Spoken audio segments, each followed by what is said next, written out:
Welcome to Hooked on Sport. Today we have a very special interview. It's with my dad, Andrew Hilditch.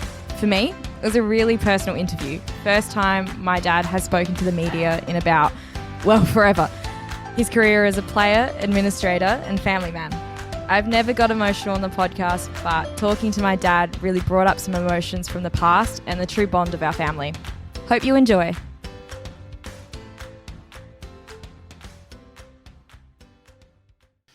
Hello everyone and welcome to a special episode of Hooked on Sport. We are 48 hours away from the Adelaide Ashes Test match. I'm joined as usual by Sophie Hilditch. Soph, happy Test match eve. Hey Ben, yeah, very excited. I'm drink fit after my experience in Melbourne, though I have my full voice, unlike my girls' trip. Turns out a couples trip, I'm a lot more tame. Yeah, well, it's nice to see you looking happy, healthy and sober, because I don't know that you'll be that by the end of the test. We are going to talk about the test match and everything that is going on around it. We're going to do that with a very special guest, a man who represented Australia 7 times in Ashes Test, but his career in cricket is far broader than simply playing the game at the highest level. So I reckon it's fair to say your father, Andrew Hilditch, was one of Australian cricket's quiet achievers, a man who was a player, as Cricket Australia's chairman of selectors, and even as a SACA board member, let the runs, the selections and the results do the talking, which makes today just that little bit extra special across a career that spanned Test cricket, one-day internationals, and one of the most scrutinised years in South Australian and Australian cricket history. Andrew Hilditch preferred the background and was never one to chase the limelight. So settle in, because thanks to his daughter and my co-host putting her thumb on the scales, we've managed to coax one of Australian cricket's most notoriously shy figures to our microphones. Andrew Hilditch, welcome. Hi, Ben. Hi, Sophie. How are you? Good, thanks. How are you going, Dad? Yeah. Good. What have you done to me? Well, it is staggering and exciting all in one dig. Hey, we were talking about this episode only last week. Sophie described you as her idol, which for someone who's never played a game of cricket, how does that make you feel?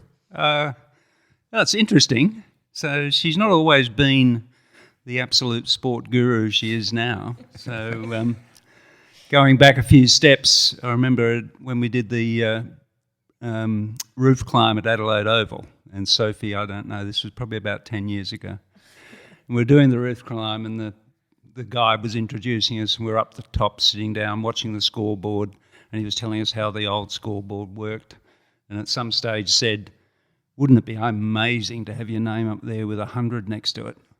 And Sophie turned to me and said, "Did you ever score 100 at Adelaide Oval?"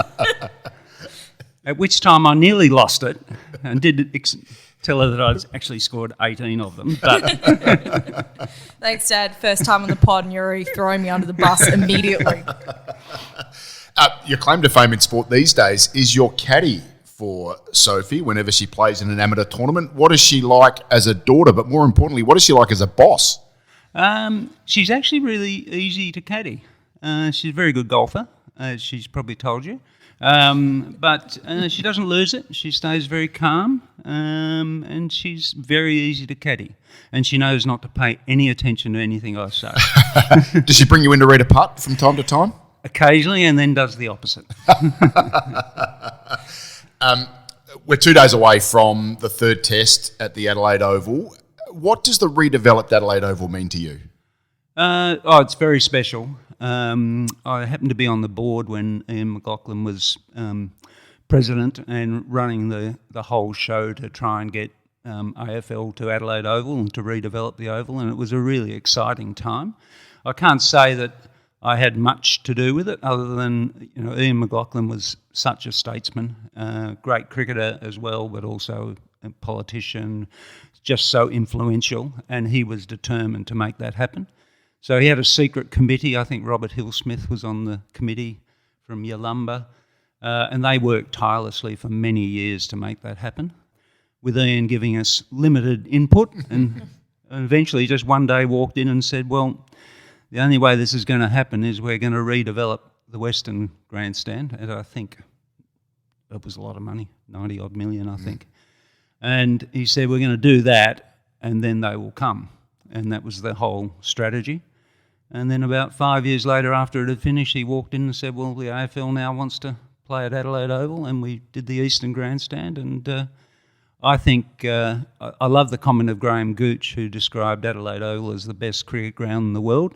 And when he looked at the new one, he said it's still the best cricket ground in the world. It's just better. If Ian McLaughlin had that all planned out, it kind of worked like clockwork, did it not? Yeah, look, it was just his complete passion. He really thought Adelaide wouldn't be complete until we had AFL and cricket at the centre of the Adelaide Oval and in the centre of the city. Brought the place to life in winter, so it was very important, I think, for AFL and for the city. But it just created a magnificent ground. It was always great, but it just became better. It's done a lot for Adelaide. Like, it's so noticeable. More pubs, more bars have pumped up, and everyone goes to the footy, everyone goes to the cricket, and Adelaide's really come alive. But there was a lot of pushback at the time, I think, particularly with having a drop-in pitch. And what are your thoughts on that? Well, I was never worried about the drop-in pitch. They obviously did most of the science behind it. It was at the MCG. And I loved Adelaide Oval as a batsman because it was such an easy place to bat. I was quite excited about a drop-in wicket because it gave them the opportunity to maybe change the wicket up a little bit, and which it has. It's now got a little bit of spice in it most first days. It still spins. I think it's probably the best cricket wicket in the country, and it's a drop-in. So it didn't worry me, but there was a lot of, you can't change Adelaide Oval, and then there was a lot of, you can't change the ground, you can't do anything. But, I think Adelaide just proved that we can do anything we want to do. It coincided with pink ball versus red ball, and you were clearly a part of that discussion, which was driven by Keith Bradshaw, who was the CEO of the South Australian Cricket Association at the time. As someone who had played and grown up with Test cricket, were you worried about the pink ball and night Test cricket? I think once they got it right, there was a lot of experimental, you probably remember, through the white ball, and I think there was an orange ball, and they were all not quite right. They got the pink ball pretty well right.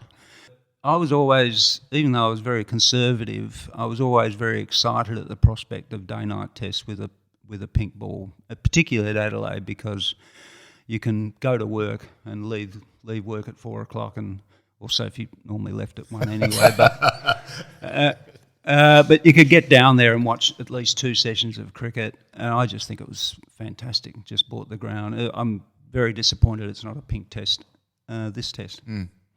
We're talking about that. Obviously the Adelaide test is about to come up. What are your predictions? It's obviously the 3rd test. Australia has won the first 2.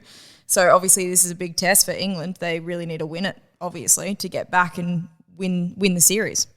Yeah, I think they're going to struggle. I think this could be a whitewash series, which obviously as an Australian I wanted to win, but I think it's so important that the Ashes series are close. So I've been quite disappointed that this series hasn't been close to date, and I think it'll be very hard to come back mentally from where they are. I think they're actually good enough, and if they reflect that they probably should have won the first test, and if Stark hadn't got 75 in the second innings in Brisbane, Australia might have been chasing 250 and the whole thing might have been different. And people forget that England's score in the second test in the first innings with a pink ball was the highest pink ball score in a first innings to date. So they actually a reasonable score on the board and then just lost control of the game. So if they can reflect on that and think, well, it's not as bad as it looks, and they can hopefully win the toss and get some runs and get some pressure on the scoreboard, they might come back. They're good enough, but they haven't played their best yet. You're renowned as being obsessive in your preparation for playing Test cricket. There's been all sorts of criticism about the way England has prepared. How have you assessed that? Well, I'd probably go back to the start, and I might have this wrong, but I think they only had one warm-up game before the first test. I'm staggered by that. That's a really big decision in Australian conditions. And they're actually quite a young side, so that I thought that was not good preparation. I suppose you're primarily talking about going to Noosa for a holiday. I have different views on that because Australia used to do that quite regularly. Now, the difference when I was involved was that they were actually the best side in the world. So they could afford to have holidays, and they did. I think 2003 World Cup, There was an unusual gap of about 5 days, and the whole side took 3 days off, and they actually went to their own resorts all around the Caribbean and then came back. And there was only one rule when they came back, and that was they had a very stringent 5 o'clock in the morning fitness test, and if they didn't pass, they weren't playing the next game. So there was lots of rules about it, but they had a 3-day break. And then in Sri Lanka, I think it was an ICC championship, they had a similar break. And I was a selector on duty, and Australia went to the Maldives for 3 days. It wasn't even in the press. The coach just said, well, I think they need a 3-day gap. They don't need to train for 3 days. They're ready to go. Side's in good shape. Have 3 days off, which made me a bit strange because I was the only person left in Sri Lanka. It's because everybody else was in the Maldives and I couldn't afford to go to the Maldives. Also, I wasn't prepared to tell my wife I was in the Maldives. So I think a break is good. It just looks bad when you're losing, but I think this won't, if they don't play well in the third test, it will have nothing to do with Noosa. If you go back to your playing days, would have you and the team around then ever had a break like that going to Noosa? Like, I know when you used to bat, it was, well, your warm-ups and everything were so rigid and you were intense and obsessive with it. My personality would have been I'd probably preferred to have trained during those days, but that's not for everyone. And this was a team decision made by a coach, and it worked. We won both championships. So, but as I say, when you've got the best team in the world, you can do a few things and nobody's going to criticise it. So I would have probably preferred to train, and in my days we wouldn't have had the money to go to the Maldives, so that was probably would have just trained. Well, you talk about not having the money. I don't think you had the money to pay for someone to fill balls into a bowling machine for you. Did you engage your wife to do that with some serious consequences at one stage? Yes, I used to occasionally get her to put some balls in a bowling machine, which she did one day at Glenelg Oval before a state game, and she managed to put, I told her, just use these types of balls. And she put one that was made of concrete. It came out about 160 Ks and hit me straight in the ribs and broke 2 ribs. But did you still play? I still played, but I think Kim actually quite enjoyed breaking my ribs. So we're talking about the English cricket team, and you think whether their preparation, and that was probably what I was more interested in, quite frankly, the preparation before the first test, and had they played enough cricket, were they ready and prepared to play at a place like the Wacker, which is unique, and play a pink ball match at the Gabba. I think the break was fine, personally. Where do you see the Australian team? The Australian team is very, very experienced, has had very good success in Test cricket at the moment. Are they the number one team in the world? Well, I presume South Africa are because of the Test series ratings, but I mean Australia is the best team in the world. Don't know where the ratings are, but they're certainly the best team in the world. What do you think about when you look at, and maybe we're probably going to head down the road of, talking about your role as chairman of selectors here, but you look at the demographic of that team right now. Does it look, I don't know, they all seem to be over 30 and beyond? Look, it's entirely different to what we used to plan as a selection panel when I was chairman of selectors. And that doesn't mean what's happening at the moment is wrong. They've got the best side. They picked a good squad to win the Ashes, which of course is what you have to do. I lost the Ashes once at home. It's not a good look. So they picked a squad that was going to win. It is very experienced, but there are obviously cracks developing. And I think they've gone down. We used to go down a path of quite scientific. I was very lucky with selectors. I had Greg Chappell as a selector who'd written books about this. Tim Nielsen, who was a great coach and was passionate about young players coming in at early ages. So there are lots of information available to us, and we planned for the rebuild of the Australian side from about 5 years out. And we planned it on the basis that we needed at least 2 players that were around the 21, 22-year-old mark.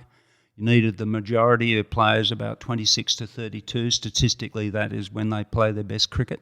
And you could have a couple of very experienced 36-year-olds if they were still playing well. And that was the sort of structure we worked on, and we tried to stick to that as much as we could. If you go back through history, nearly every great Australian player was picked at around about 21 or younger. They get picked, they fail, and then they come back strong about 24, 25 with a bit more experience. So people people wouldn't have believed that Ricky Ponting got picked at 19, he was dropped at 20 after I think just 3 tests. Unfortunately, I think I dropped him, which I can't believe I dropped Ricky Ponting. But he came back so strong. He knew where he had to improve, and he came back really strong. So Sophie's granddad, Bob Simpson, picked it, I think, 19 or 20, failed in Test cricket, and then came back and scored a 311, I think, in his game back. Most of the history of Australian cricketers are pick them young, get them experience, and they'll get stronger and stronger. So I think what the current Australian team is doing is probably right. As the players are getting a bit older, a few injuries, they're replacing them with the next best player, irrespective of age. And I think the strategy, fortunately we don't and we shouldn't know what the cricket selection strategy is. It should all be private, which it is. But I suspect there is a very, very strong group from about 19 to 22 in Australian cricket at the moment. The under-19s are really strong. And I think the plan is that to slowly get them experience, and hopefully there won't be a big drop, that the current team will slowly change and a whole new group of young players will come in and they'll be test match ready. So I'm sure that's the strategy, and obviously as an Australian, I think it's a good strategy, but it is a bit risky at the moment. The side is obviously clearly too old at the moment, but it's still a great side. Does that mean, though, you think we could have potentially missed an era of cricketers between that age of 26 and 32 because we haven't been refreshing the side? Yeah, I think it's been... The reality is the side's been pretty much the same for 14 years, and it's been the best side in the world. So, I mean, why not keep picking it? So there's nothing wrong with that, but the reality is the bowling side, the bowling group has been the same for 14 years, which is great credit to them that they've kept fit. Until this series, actually, they've really had very few injuries, and so it's been the best bowling side, one of the best bowling sides ever for Australia, and they've had it for 14 years, and bowlers win test matches. So if you keep that together, you're going to win. But it does mean that the group from about 24 through to about 32, we probably have not seen any of them coming through, with a couple of exceptions, obviously, most of them South Australians, which is great. That era, I think we've probably missed that, and I think that the next group's going to be the 21-year-olds now that are going to come through. We're talking about the South Australians, that's Travis Head and Alex Carey. I'm assuming that's who you're referring to.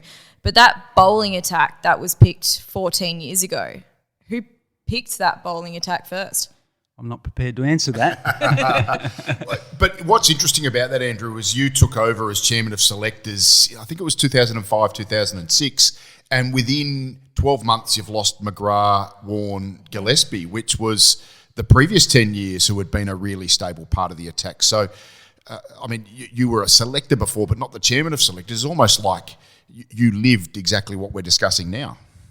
Yeah, there was a lot went into that. We were very conscious. Greg Chappell in particular, who was just wonderful to work with, was so conscious of getting young players in. So we did quite a few things. For instance, the current bowling group, the fast bowlers, went to India not as part of the test squad, but we took 4 of them to India and they trained with the side, which was a very expensive exercise back in those days, but we knew they were the next group. And so we spent a lot of time getting them as much experience as we could, knowing that they were the future. So Cummins, I think we picked him in South Africa at 18, I think, and he got 7 on debut. We picked Lyons for Sri Lanka when I think he'd played a handful of Shield games. Six first-class games. Yeah, and that was predominantly Greg Chappell and Tim Nielsen, who just went down and saw him bowl and came back and said, it makes the right noise, it's got the right revs, he's the one. So we picked him from nowhere and he was an immediate success. Stark and Hayes, Stark started in November 2011 and was always going to be a champion. Hazelwood took a little bit longer, but he'd been identified years earlier, but he had a few back injuries, took him a bit longer to make the side. But that make-up, we were working on that squad of bowlers for probably 5 years before they actually became the group they are now. On that basis, I mean, it's a pretty thankless task, isn't it? You've lost 2 of the iconic bowlers of Australian cricket, Warne and McGrath. You've identified what the next 15 years were going to be, but there were some really challenging times trying to bring that Australian team along from what was an incredible era. Steve Waugh had been captain and finished probably a couple of years before I think you took over. As I said, Gillespie, Warne, McGrath, Gilchrist was in that team. Langer and Hayden were coming towards the end of their careers as well. It's very, very difficult to be extraordinarily successful while you're replacing these icons of the game. We were, though, very lucky. There was a very talented group coming through, and which was very clear. So we already knew where the planning was going to be, and we did. We hit a bit of a hurdle in the 2011 Ashes, to say the least. We lost it. We had a few players getting towards the end of their career, so that was really disappointing. But probably the thing that I liked most about being chairman of selectors was when we lost the Ashes, and people probably wouldn't remember this, but there was a period of a year when we still were the selection committee while they were doing a review about what had gone wrong in the Ashes, and we were rebuilding the side viciously during that year. And in that year we made the semi-finals of the World Cup, got beaten by India away, and they obviously went on to win it. We then went away to Sri Lanka, which at that stage was a huge test series. Even our best sides weren't winning in Sri Lanka, and we won the test series.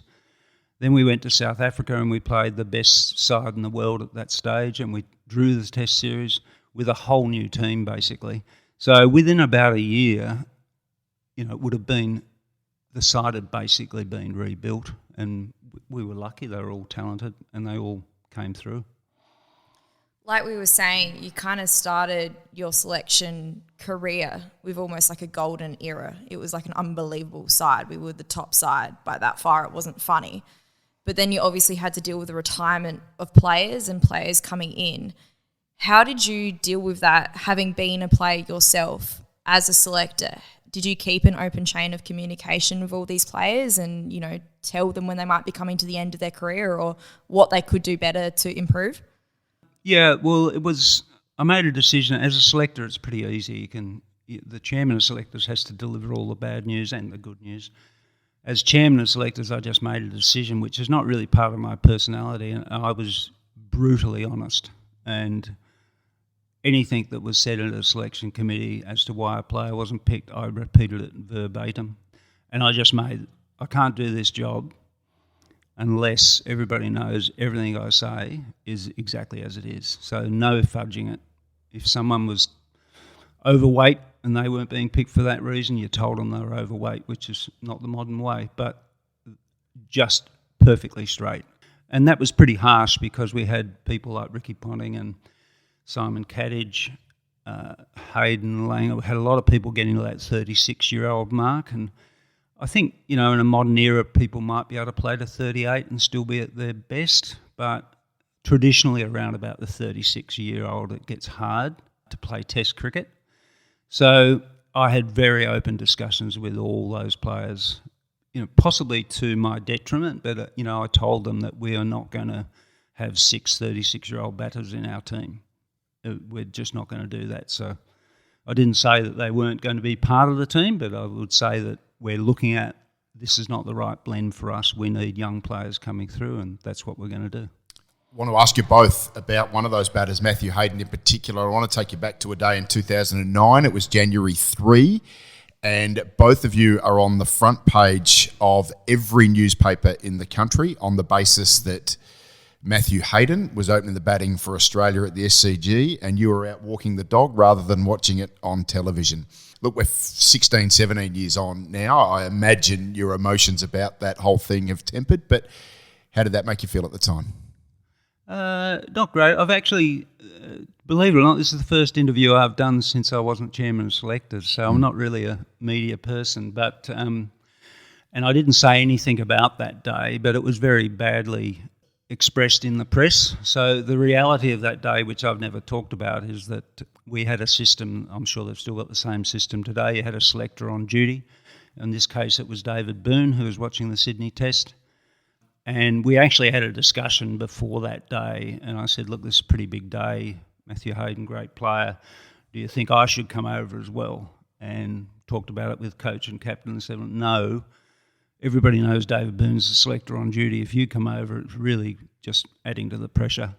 And as it turned out, I was coming over for the third day for a big selection committee meeting. So we made a decision that I wouldn't go.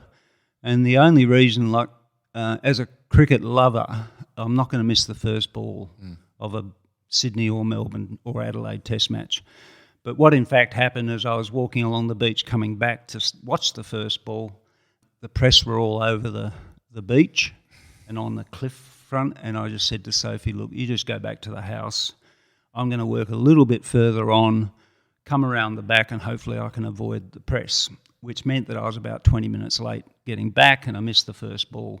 So the whole thing was pretty badly blown up. The whole time I was on the phone I was getting a pitch report, I was getting injury report, I was getting deciding 12th man with David Boone. So, I mean, I wasn't the selector on duty. In retrospect, it was terrible, but it was also really bad for the family. It was my first experience really with the media interfering with my family, so I wasn't very happy. I've got a great affinity for your daughter and almost uncomfortable because I'm not sure if you're understand Sophie's side of it, but Sophie, how was that experience for you as a young, 11-year-old, 12-year-old girl? Yeah, 11 or 12, I want to say. And Dad probably doesn't even remember it, but I was a bit overweight at the time and had been pretty badly bullied by some girls in my school. And Dad was actually helping me lose weight at the time. And so I always kind of felt a bit guilty because Dad got crucified and actually he was just helping me out. And I always felt a bit bad about that because, I always blamed myself a little bit. Sorry. Sorry about that. Did I take you up those stairs 5 times? Yeah. Dad was making me run up these stairs at Select. I probably hated him a little bit, so maybe I did ring the press and bring them out there, but... No, it was Dad and Mum did a really brilliant job. It was probably different from my brothers. I'm a fair bit younger than my brothers, so I was a bit more sheltered back in those days. You didn't have mobile phones, you didn't have internet, so I never saw the comments. I was very sheltered, very lucky. My brothers were a bit different. They had to bear a bit more of the brunt of it. That day was actually James's first A-grade game, and Dad was hoping to get out in the lunch break and the tea break of the Sydney test and go out and watch, but we had media camped out the front and Dad never got to see James play his first A-grade game, and it was really the public reaction after that as well, which is stuff that Mum and Dad couldn't shelter me from. I remember going to the Wollonga markets and my eldest brother Sam was 20 and Dad, he had some boys coming around and Mum and Dad were always very generous. So Dad was buying some boutique beers and even in front of me, Dad was with me, we had public coming up to Dad with profanity, which I probably an 11-year-old shouldn't be hearing, and calling my dad an alcoholic and drinking his sorrows, and it was really personal at the time, and my parents did a really good job at trying to shelter us from it as much as possible, but it was also a time of, I was starting to go to parties with boys for the first time, and I had lots of boys and my friends who didn't even know anything about cricket coming to school and telling me stuff that their parents were saying about my dad, and it was pretty personal, but we're a family, so we got through it together pretty well. Was the public rough? Yeah, look, I just went on with doing my job, and so, but it was not a good time for the family. So, and they were reading stuff. I never read the press at all, so I just got on with doing my job. But I knew it was in the background that they were putting up with a fair bit. Jamie Cox, I read an article where he was speaking quite eloquently about all of this, and he said that, you'd never read the press, he would read it and just try and process it, I suppose. But he said there was one moment, even at Adelaide Oval, where the members were giving you a reasonably hard time as you walked to the gate. I got pushed around on the bridge there Wow. at one stage. But, people are very passionate about cricket. I didn't take it personally. I had a job to do. I think generally, apart from losing the Ashes, I had 15, 16 years of basically winning everything. So it was very successful. Not because of me, but because of a great team. or great teams really during that period. So I didn't take it personal, but it was hard. Let's move on to a couple of other ones. Travis Head, you're an opener yourself. I imagine you're a traditionalist with openers. Do you like Travis Head opening the batting? Well, I think it's sort of happened by mistake to a certain extent. I don't think it's his best position. I think we should have two opening batters which were ready to come into the side, but we obviously had a bit of a problem there. Travis Head's done a great job. I think he can bat anywhere. I think he's the best player in the side, has been for a while. And he's playing baseball ever since he became a Test cricketer and doing it better than the English. So he'll do well anywhere, but I can ultimately see him personally as a number 3 for Australia. Do you think the selectors will be looking at putting Usman Khawaja back in, or what's your views on that? Well, how old is he now? He's about 30. 39 in 2 weeks. Yeah, so he's going to be one of the oldest batsmen we've ever had. Yeah, I think they'll probably be reluctant to put him back in. I think now's the time to move. But I know Usman pretty well. Obviously picked him when I think he was 17 or 18. He's a fantastic person. He's strong. So if people think they're getting to him, they're not. If he comes back in, he'll perform well. But they might just decide it's time to move on. Couple from your playing days. I think the most notable part of your career, I want to talk about in particular your first Test 100 as well, but before that came the remarkable handled the ball decision from 1979 back at the Wacker ground against Pakistan. We're well past the statute of limitations now, to use a legal term. What are we, almost 50 years, 47 years. How do you reflect back on that moment? Yeah, it was, the whole situation was strange. People probably won't remember the Pakistan-Australian series was extremely heated. Pakistan at that stage were one of the best sides in the world and had all their World Series players back in, whereas we were without World Series players. We had a very rough test in Melbourne where we got beaten quite badly, and there was an instance when Rodney Hogg walked out of his crease just to pat down something on the wicket and they ran him out, so that created a lot of bad blood. As it turned out, it was only my third test, and I went to Perth and became, in effect, captain because there was an injury after the toss.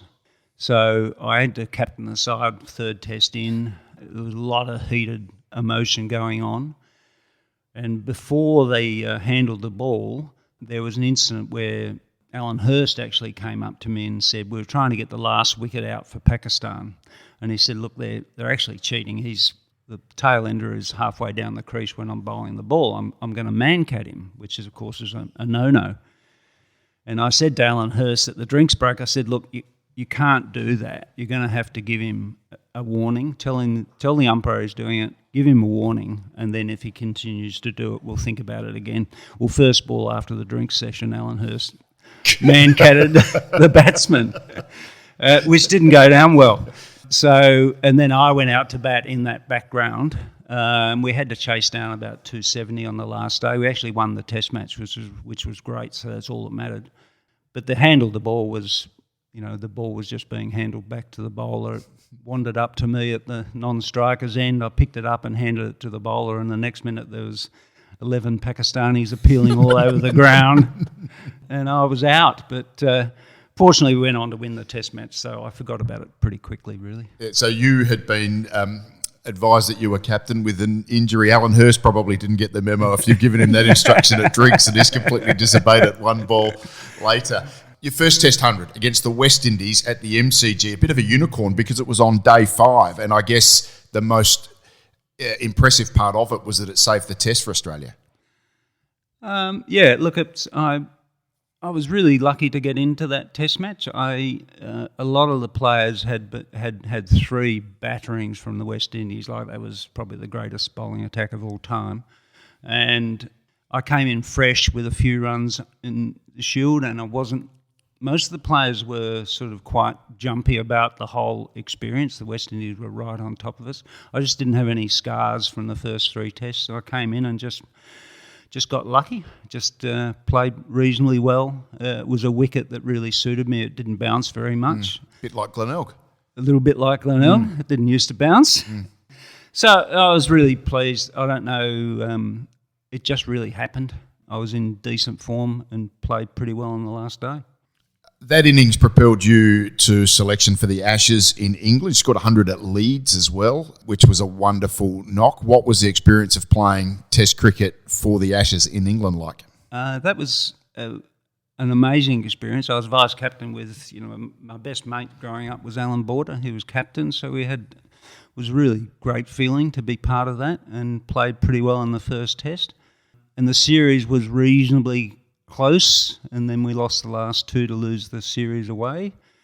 Unfortunately, also, that was really the end of my career because I got out last two Tests hooking and never really recovered from that. So the whole experience was amazing. England were a good side. They were getting older. We had a chance of beating us, and we didn't quite take our chances.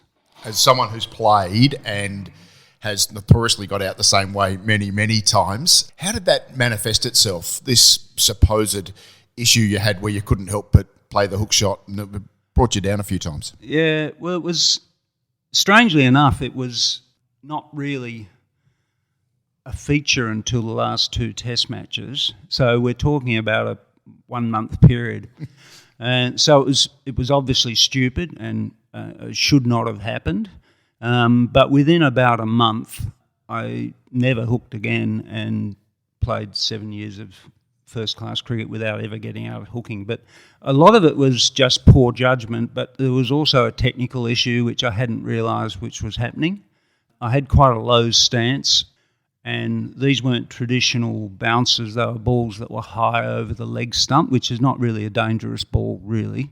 But because I had quite a low stance, my head had got the wrong side of the ball. I'm sorry to be technical, but I understand. I had the head outside the off stump. So when that ball went there, I was naturally from a low stance coming up and under it. And as soon as I realised, I came back home, had spent some time with my coach. He said, well, this is why it's happening. And as soon as I straightened up a bit and got a bit taller, never happened again. But happened at a bad time, though, in the Ashes, so it was quite humiliating at the time. But still, I was very pleased that I overcame it very quickly and then went on to play a lot of successful first-class cricket. Is this the Ashes series that Mum came along and watched? I wouldn't say she watched it. Ben, just excuse me, it's a family dinner conversation, but I believe there was a bit of an argument at the table. Everyone was around it, and Dad said, well, I played at Lord's, which is obviously the home of cricket, an amazing venue. And he said, and your mum never watched me play. And she said, well, you played like crap and we still eat off the dinner plates I bought at Harrods. Yeah, but that's probably my favourite Test match, the Lord's Test match. I'm not sure if I've ever told you this story, Sophie, but I think I am the Australian cricketer who has spent more time with the Queen than any other Australian cricketer. Well, this is good. And I confirmed this with Greg Chappell the other night at dinner because at Lord's there was a tradition that the Queen would come for the morning session, and she had her own special room, and the touring players had to provide one player to go and sit with the Queen for morning tea. And on the first day of the Lord's Test match, I started with a magnificent duck and was sitting down in the room with I'm losing it. I was just completely lost it. And Alan Border came up to me and tapped me on the shoulder and he said, oh, I know it's not a great time, Digger, but I'm sorry, but someone's got to go down and sit with the Queen and you're the only one that's out. So I went down and sat with the Queen for half an hour in a filthy mood. Now it would have been a great privilege, but at that stage all I was worried about, I just got a duck at Lord's. That's the only thing I could think about. So we spent half an hour, I don't even know what we talked about. So, but behind that story came the third day of the Lord's Test, and we were batting again. And I did really well in this innings. I got one. So I've got duck and a one at Lord's. I'm not in a good mood. And once again, Alan came up, tapped me on the shoulder and said, you got to go and see the Queen. And I think the most strangest thing is I think the Queen would have been so disappointed with me to see me the second time. I've got to put up with this bastard again. So, what, an hour with the Queen? An hour with the Queen. I checked it with Greg Chappell. I said, how many times have you met the Queen? He said, every time I went. I said, well, what did you do? He said, just shook her hand in the line and said hello. And I said, well, I spent an hour with her. Tell us what you're up to these days, still working and working with your daughter. Yes, Sophie and I work together actually very closely and quite successfully, I think. So that's good fun. All my kids have worked with me in the law business, and they're all very talented lawyers. So, yeah, that's been good. What's he like as a senior member of the law firm, Soph, to work with or work for, I suppose? He's actually incredible. I've only started working with him for the past year and a half, and I was extremely nervous to work for him. But he has done in everything in life, has just excelled at it. I'm learning so much from him. I'm loving every moment, which I'm lucky to say. I don't think a dad and daughter can always work together, but we've worked together on the bag. So I've been his boss, and now he's my boss. But I think the funniest thing is everyone in the firm calls my dad Digger, which is his nickname. And so at work, he's always Digger to me, and that's how I differentiate between him being my dad and being my boss. But speaking of which, Dad, how's the nickname Digger come about? I know a lot of people don't know how that emerged. That's another tragic story. It came about on the same Ashes tour, actually. I had a very slow innings there at one stage, and the headlines in the paper the next day was Hilditch looked like he was digging a ditch. And from that moment on, my name has been Digger. Soph, you delivered a wonderful eulogy at your grandfather's funeral. I said at the start a little bit about how you described your father. We've had a wonderful opportunity to have a chat. I don't know how much you knew historically about his cricket career. What does it mean to have a father who has done so much in the game? Well, obviously I didn't play cricket, and Dad's notorious for not wanting to talk about his cricket days. He's a very modest man, always has been, and to be fair, it's probably the greatest lesson I've ever learned in this life is to be modest about yourself, and to always respect everyone else that's come before you. To do what Dad did, which is play cricket at the highest level, and potentially he obviously had a lot of talent, but a lot of it was hard work, and that's what he's installed in us kids, is it doesn't ever come easy to you, and you've always got to work hard for it. It doesn't matter how much talent you have, if you don't work hard at it, if you don't prepare yourself for every moment, and if you don't set yourself up for sometimes you're going to fail and sometimes you're going to be successful. And I think that's what Dad showed in his career. He got out of the cricket side, he got out of the Australian side, and the New South Wales side in one fellow swoop. Yep.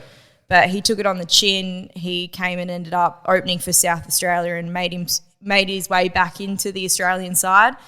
And when he got knocked out again, he had one of the most successful South Australian careers following that, and he didn't let those, I think people could look at them as failures, but he didn't let them get to him. So I am so proud of my father. I'm incredibly proud to be his daughter, and I said it in the lead up to this. He's my idol. I might not play cricket, but I've played golf and everything that I do in my life, the way he's always put his family first. He always puts his closest friends first, and my dad has always put himself second to all of that. I incredibly admire the man. He's cast a long shadow that I think I'm going to be forever chasing, but I'm so proud to be in that shadow. So I'm so thankful to have Dad to come and speak to us. It's probably the first time I've ever had a lot of these things I hadn't heard before. As he graciously told us, I didn't even know he'd got 100 at Adelaide Oval, which is a little bit 18 embarrassing. of them, I think we'll just underline that. Sorry, 18. But no, thanks, Dad. I admire you so much. Working with you in the law has just been mind-opening, the respect you have from everyone within the legal industry.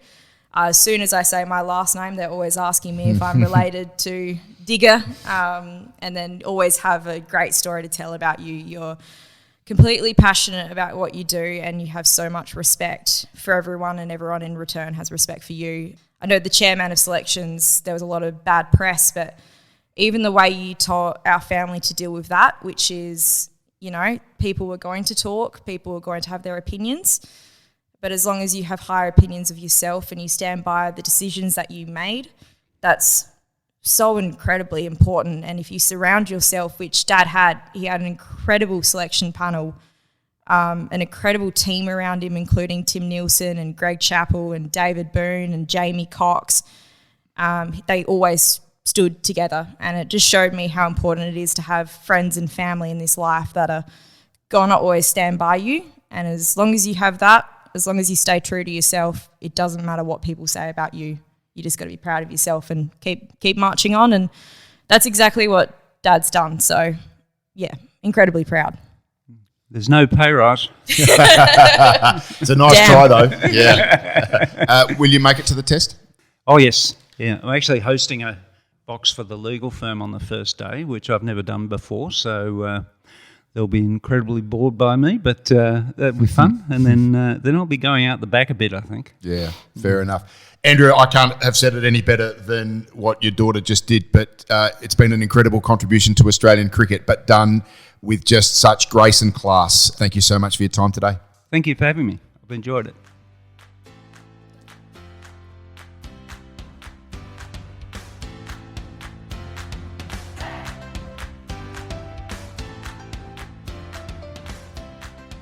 Wow, Soph, 24 hours on. How do you reflect on that? I mean, it was pretty special, wasn't it? I'm actually still getting a bit emotional even now. I apologise for crying. A little bit embarrassing. I don't think I've ever done that before. You mentioned my grandpa's eulogy. I actually didn't even cry through that. So, no, very emotional, a very special moment. I know my mum had her ear to the door as well. So it was a real family bonding moment. And like I said, I'm so proud of Dad, and I'm really proud for him coming on. He voiced exactly what happened, and I think it was probably about time that he did. Sophie, it was quite incredible. I loved every minute of it. I have to say I got just as emotional as you did listening to the story that you told around that traumatic time when you, your father and your mother were photographed and plastered all over the front page of the paper. I really appreciate you sharing it. It meant a lot to me to hear how that played out in your and your family's eyes. It was an incredible piece of what was a really fascinating hour or so that we spent with your dad. I thoroughly enjoyed it. Thank you for organising it, and thank you for all of the contributions that you've made to this podcast in the last 6 months. It's been a remarkable journey that you and I have been on. So that wraps us up. We've got the test ahead of us. I look forward to having a nice cold drink with you over the course of the next 5 days. We'll see you out there. Thanks very much for listening in, everyone. Hope you've enjoyed this episode. We'll see you at the test. Thanks, guys.